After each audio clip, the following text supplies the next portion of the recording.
fruits ne doivent pas rester dans l'estomac. Ils doivent être digérés dans l'intestin grêle en 15 à 45 minutes, selon chacun, selon chacune. Pour les protéines et les glucides, c'est beaucoup plus long. Il faut au minimum 2 à 3 heures. 2 à 3 heures au minimum pour permettre l'assimilation des éléments nutritifs, dont les vitamines qui en font partie, ce qui explique pourquoi c'est beaucoup plus long à digérer. Tu peux nous dire où tu veux en venir?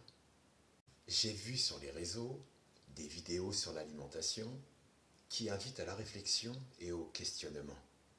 Des personnes qui, dans l'aspect, dans le bénéfice d'avantages pécuniaires, proposent des solutions de rééquilibrage alimentaire, donc jusqu'ici tout va bien, mais avec des propositions de combinaisons alimentaires qui m'interpellent, qui m'interrogent.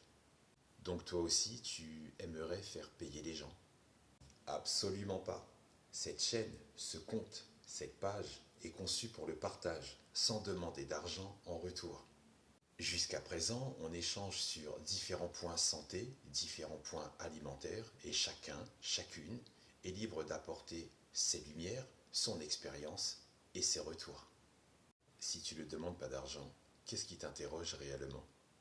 Une des dernières vidéos que j'ai vues, sans citer son nom, ni l'attaquer en quoi que ce soit, en restant dans la bienveillance et le respect, proposait une association alimentaire, riz blanc, plus filet de poulet et tomates fraîches coupées en tranches. Et alors, c'est bon pour la santé? Les trois, séparément, sont des aliments bruts, excellents pour la santé, mais séparément. Mais en faisant ce mélange, qui est une incompatibilité alimentaire, les protéines et les glucides dans ce plat ne vont pas céder le passage à la tomate qui est censée aller directement dans l'intestin grêle. Au contraire, la tomate va rester bloquée comme dans une zone de transit douanière.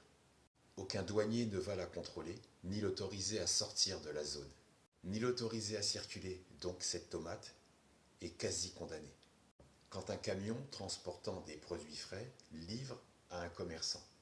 Imagine, il fait 30 degrés dehors. Il y a des consignes. Ces produits doivent être manipulés avec sécurité en respectant la chaîne de froid. Si ce n'est pas le cas et que ces produits prennent trop longtemps la chaleur, ils risquent d'être perdus. La tomate, elle, c'est pareil. Si elle reste bloquée entre le riz et le poulet, elle va chauffer, puis fermenter, pourrir et faire de la putréfaction dans l'estomac, car la tomate n'est pas conçue pour rester là, alors qu'elle est censée filer dans l'intestin grêle.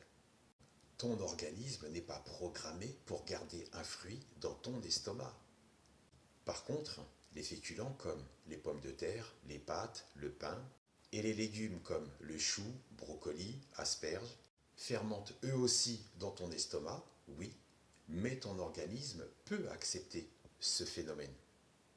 Donc le fruit, en l'occurrence la tomate, coincée entre le riz et le poulet dans l'estomac, et du fait de l'ingestion des autres aliments, elle va fermenter, mais différemment des autres, puisqu'elle va sécréter du glucose, puis de l'alcool.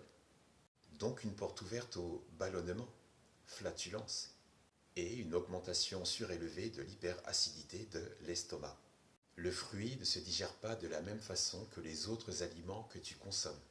Ah ouais, et pour quelle raison? Le fruit est gorgé de 90 à 95% d'eau, environ, dont 2 à 11% de fructose, le sucre naturel du fruit.